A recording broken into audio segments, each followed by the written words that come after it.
At 2:15 in the morning, my water broke across our bedroom floor. I shook Brian awake and told him our son was coming.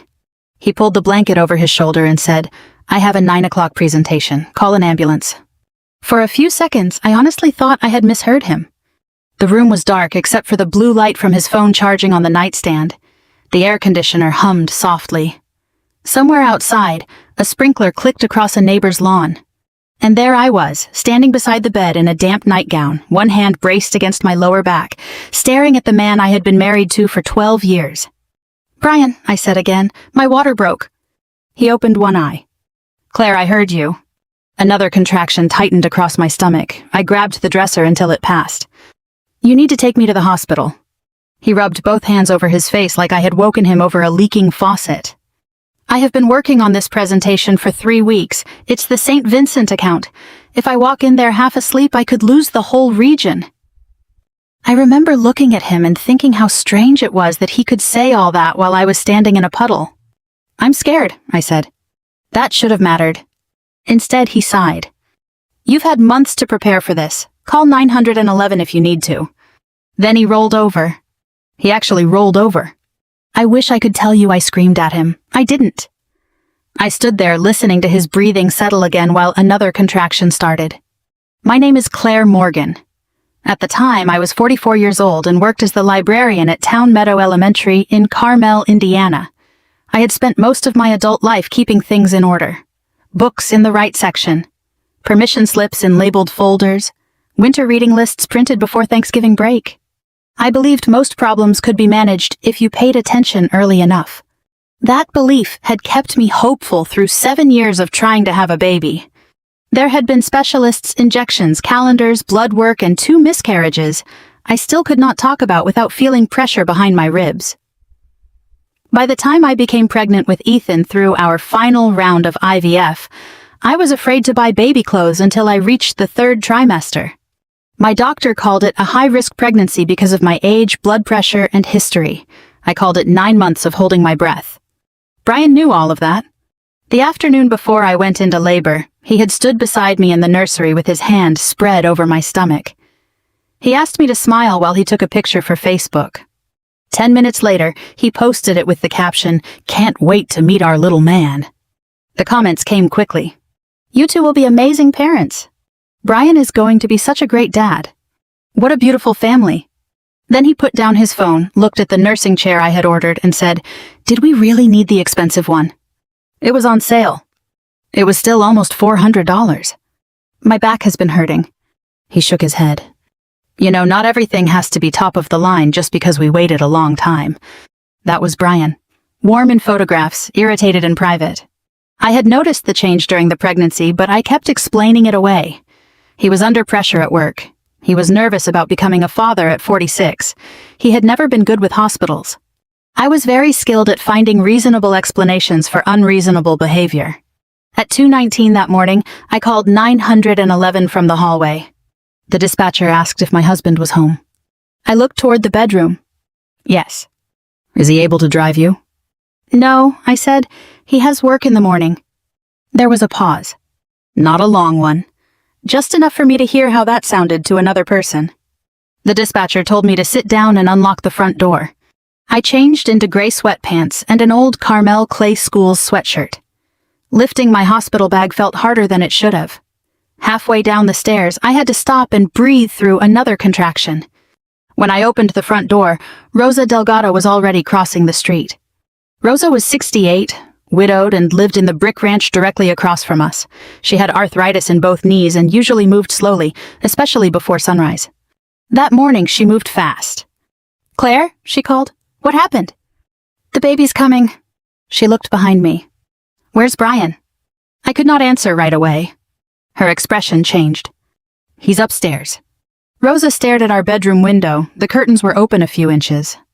Then she came closer and took the hospital bag from my hand. "All right," she said. "Lean on me." "Rosa, your knees."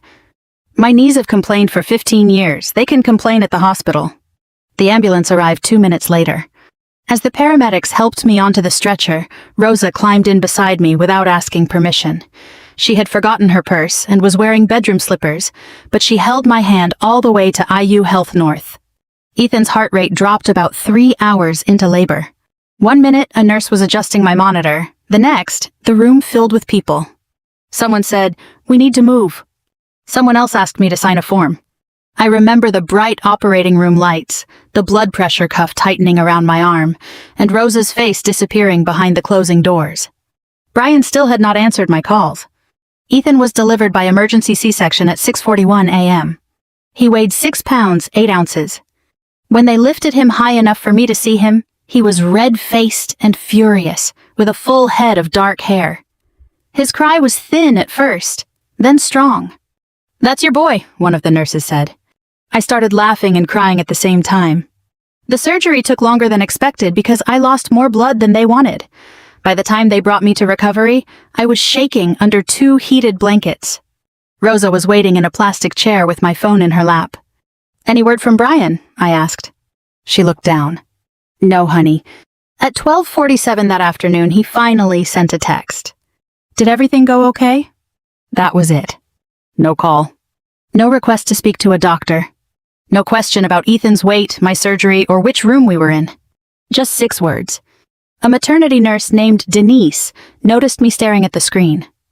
She was probably in her late 50s, with silver mixed into her brown hair and reading glasses hanging from a cord around her neck. She adjusted Ethan's blanket and said, "I've worked nights for 32 years. People always find a reason not to come." I looked at her.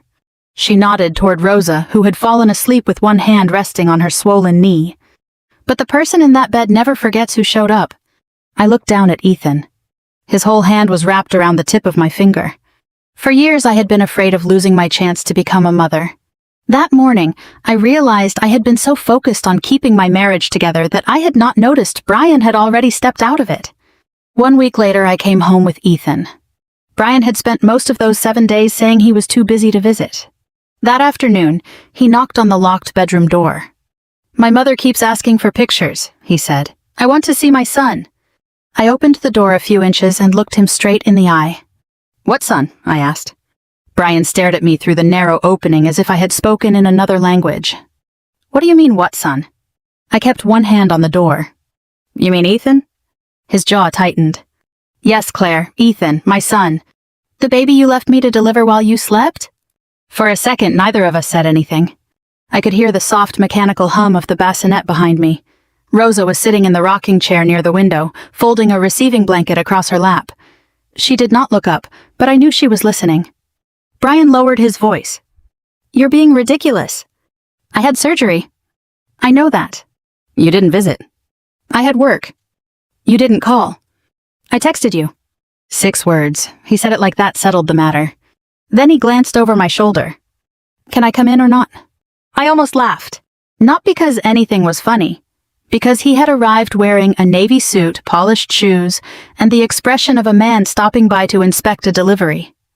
There was no hospital bracelet on his wrist, no exhaustion under his eyes, no trace that the previous week had changed him at all. "Why are you here now?" I asked. He shifted his weight. "My mother keeps asking for pictures. People at work have been asking too." There it was. Not I missed him. Not how are you feeling? Pictures. Rosa stopped folding the blanket. Brian noticed her and frowned. "Why is she here?" "She came to the hospital with me. I mean now." "She's helping." "I'm capable of helping." Rosa looked up then. "You had 7 days to demonstrate that." Brian's face turned red. "This is a family matter." Rosa smiled without warmth. "It became my business when your wife left this house in an ambulance while you stayed upstairs." I expected Brian to snap at her. Instead, he looked embarrassed. That told me something too. He still cared how he appeared in front of other people. I opened the door wider, but I did not step aside immediately. "You can come in for 10 minutes, I said. "Wash your hands first." He gave me a look. "I know how to hold a baby." "I didn't say you didn't." He washed his hands in the hall bathroom, then walked into the bedroom and stood beside the bassinet. Ethan was asleep in a pale green sleeper with tiny bears printed across the chest, his mouth opened and closed in little sucking motions. Brian stared down at him.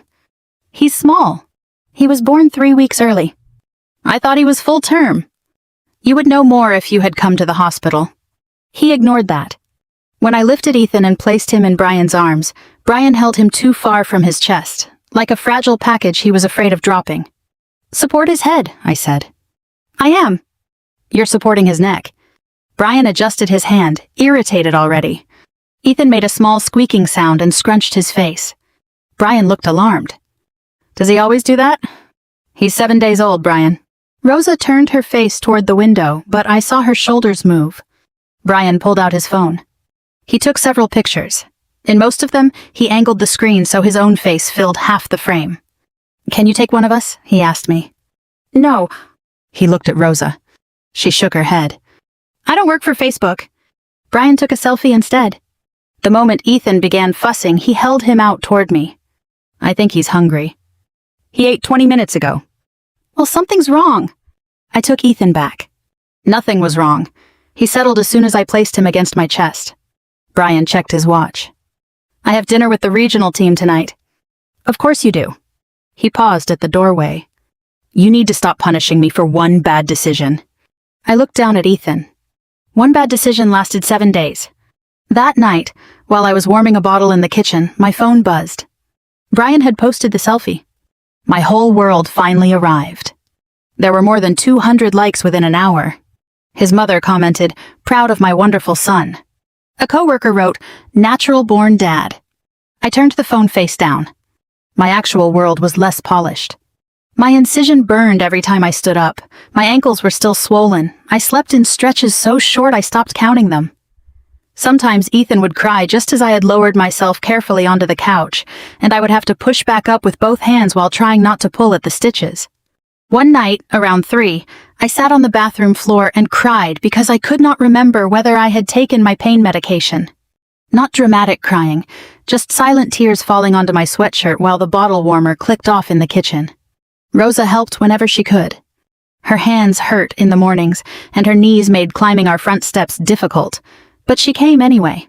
She brought chicken soup, washed bottles, and sat beside Ethan's bassinet while I showered. She could not hold him for long, so she rested one hand near his feet and talked to him softly. My mother, Evelyn, called twice a day from Dayton. She was 73 and recovering from hip replacement surgery. "I can come," she kept saying. "You can barely get from the bedroom to the kitchen." "I have a walker." "That is not an argument in your favor." She sighed. "I hate that you're doing this without me." "I'm not without you." But sometimes, after we hung up, I would look at Ethan and do the math. I would be almost 63 when he graduated from high school. That thought scared me more than I wanted to admit. What if my back got worse? What if my blood pressure did? What if I was trying to keep up with a teenager while everyone else assumed I was his grandmother? Brian never asked those questions. He came home late, left early, and acted as if every request involving Ethan was an interruption. One evening I tried ordering formula and my prescription refill through CVS. The card was declined. I tried again. Same result. When I called Brian, he said it was probably a bank error. "Use another card." That was our household card.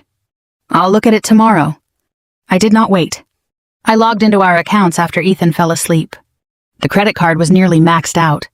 There were restaurant charges in Chicago, Nashville, and downtown Indianapolis, 2 hotel stays, a jewelry store purchase 3 days before Ethan was born. At first I thought someone had stolen the card number. Then I noticed the date. Brian had told me he was in Louisville on one of those weekends. The hotel charge was in Chicago. I opened a spreadsheet. That was what I knew how to do. Sort, compare, look for what did not belong. Date. Location. Amount. Brian's explanation. By midnight, I had 3 months of transactions lined up. At 12:18, the old family iPad lit up on the counter. A message appeared from someone named Kendra Shaw. "Once the baby comes, Claire will be too exhausted to notice anything." My hands went cold.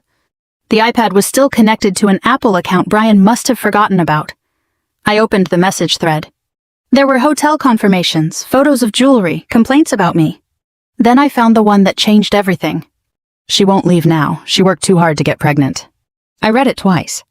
Brian had not only betrayed me, he had counted on motherhood trapping me. I waited until Ethan was asleep, closed myself inside the laundry room, and called Margaret Sullivan. When she asked what I wanted, my voice shook. I don't want a war, I said. I want to make sure my son never learns that love means accepting whatever someone does to you. Margaret Sullivan's office sat in a quiet brick building just north of downtown Indianapolis, across from a coffee shop that always smelled like cinnamon rolls.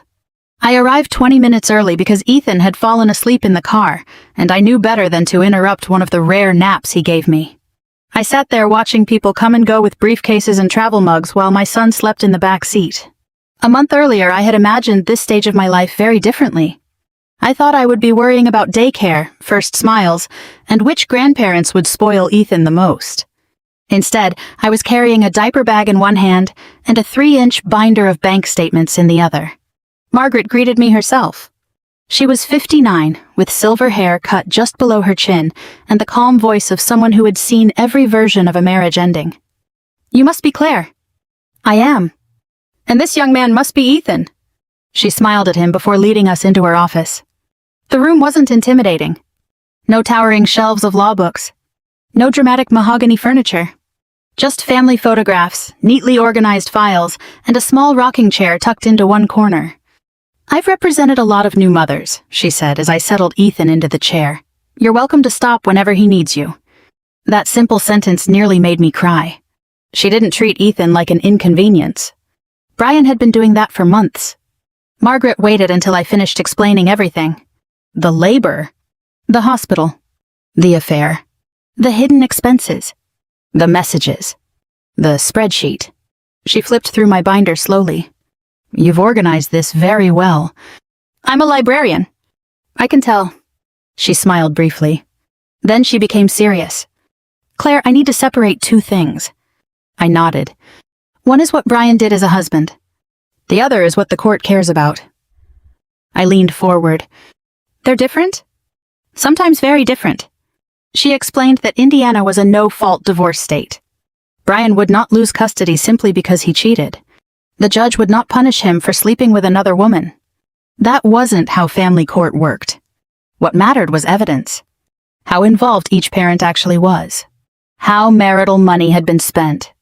Whether either parent placed the child at risk. Whether someone tried hiding assets. "It isn't satisfying," Margaret admitted. "But it is predictable." That word stayed with me. Predictable. For the first time in weeks, I felt like I wasn't walking through fog. Margaret made something else very clear. "You cannot use Ethan as revenge." "I don't want to." "I believe you." She folded her hands. "But judges see frightened parents make emotional decisions every day. If Brian asks to visit, be reasonable. If he wants photographs, reasonable. If he wants overnight visits with a newborn." She shook her head. "Not yet. Everything should have a reason related to Ethan. Not Brian." I appreciated that. She wasn't teaching me how to win. She was teaching me how to stay credible. Over the next 2 weeks, we filed for divorce. Margaret requested temporary primary physical custody because Ethan was still a newborn and breastfeeding. She proposed short, frequent visits instead of long overnight stays. She also filed paperwork asking the court to prevent either of us from moving large amounts of money until financial records could be reviewed. Nothing dramatic. Nothing theatrical. Just careful steps. Meanwhile, life at home became harder than I expected. People imagine revenge feels exciting. It doesn't. Most mornings I couldn't remember whether I'd brushed my teeth. I lived in 2-hour cycles. Feed Ethan. Burp Ethan. Change Ethan. Pump milk. Wash bottles. Try to sleep. Repeat. Some afternoons I sat on the living room floor because standing hurt too much after the C-section. I would look at the nursery we had painted together and wonder whether I had failed somehow. Maybe I should have noticed sooner. Maybe I should have asked harder questions. Maybe. Then Ethan would yawn. Or wrap his tiny fingers around mine. And I would remember that this wasn't about saving a marriage anymore. It was about building a healthier life for him. Brian received the divorce papers on a Thursday afternoon. He called within 15 minutes. "You actually hired a lawyer?" "Yes." "This is unbelievable." "I agree." "You never even gave me a chance." I almost laughed. "I gave you 7 years." "No. I mean recently." He showed up that evening carrying grocery bags.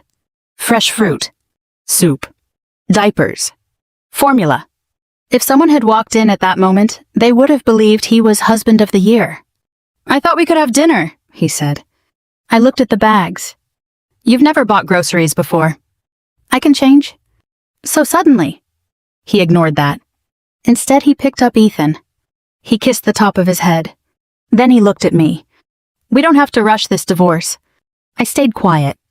"My annual bonus gets paid in 3 months. It'll help all of us." There it was. Not our marriage. Not Ethan. Money. We can separate after bonus season. I asked one question. "Is Kendra included in that plan?" His face changed so quickly it almost made me feel sorry for him. Almost. "I don't know what you're talking about." I walked into the kitchen and returned with printed screenshots. He recognized them immediately. "How did you get those?" "You forgot about the iPad." He grabbed the papers. "This is private." "So was my labor." He opened his mouth. Closed it. Opened it again. "Claire, I love you. I made mistakes. It didn't mean anything." I looked at him for several seconds. Then I asked quietly, "Which part didn't mean anything? The hotels? The jewelry? Or telling another woman I'd be too exhausted to notice?" He rubbed both hands across his forehead. "You were different. I was pregnant. You were emotional. I was carrying your son. You stopped caring about us." I felt something inside me become strangely calm. "No," I said. "I stopped being convenient." He stared at me. Then he tried another direction. "We should stay married until the bonus comes. Think about Ethan." "I am. If we lose that money..." "We already did." He frowned. "What?" "You spent it." He had no answer. After he left, I added another page to my binder. Date. Time. Conversation summary. Exact phrases. Margaret had told me to document facts, not feelings. 3 days later, I found something I hadn't noticed before. Several hotel charges matched reimbursement deposits from Brian's employer. I looked more closely. A luxury dinner had been categorized as a physician appreciation meal. A bracelet purchased for Kendra had been listed as a client gift. A weekend resort stay appeared beside something called a regional development conference. I wasn't an accountant, but I knew enough to recognize numbers that didn't belong together. I brought everything to Margaret. She studied the documents for nearly 10 minutes. Finally, she looked up. "You are not sending these to his employer." "I wasn't planning to,"